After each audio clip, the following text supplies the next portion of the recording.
নমস্কার, আজকে বানাবো ইলিশ ভাপা।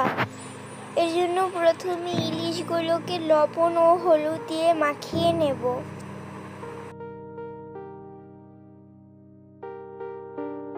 এবার একটি বাটিতে সরিষা, মরিচ ও জিরা পেস্ট করে নেব।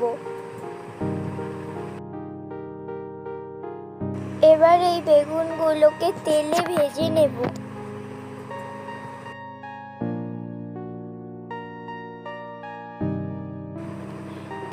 দিয়ে দেব সামান্য নুন ও হলুদ।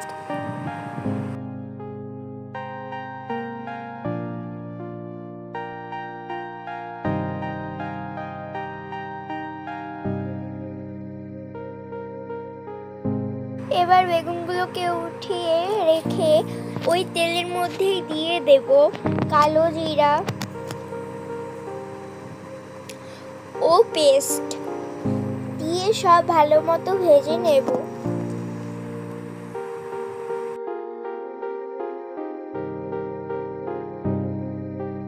ভালো মতো ভাজা হয়ে গেলে দিয়ে দেব লবণ, হলুদের গুঁড়ো দিয়ে সব আবার ভালো মতো নাড়িয়ে নেব।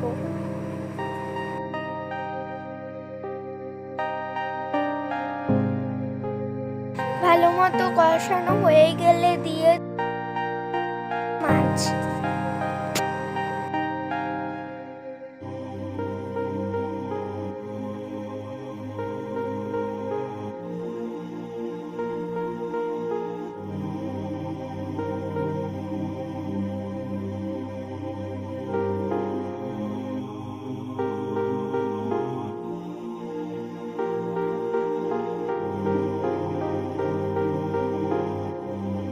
এবার দিয়ে দেব জল, দিয়ে সব আবার ভালো মতো নাড়িয়ে নেব।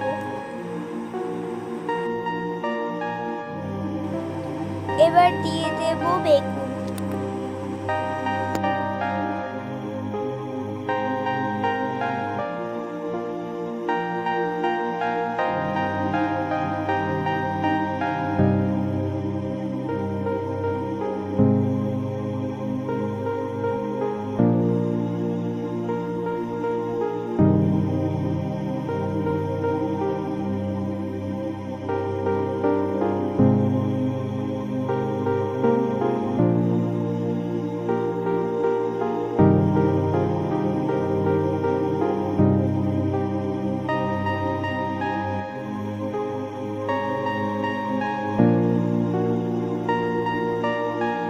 সব শেষে দিয়ে দেব সামান্য সরিষার তেল।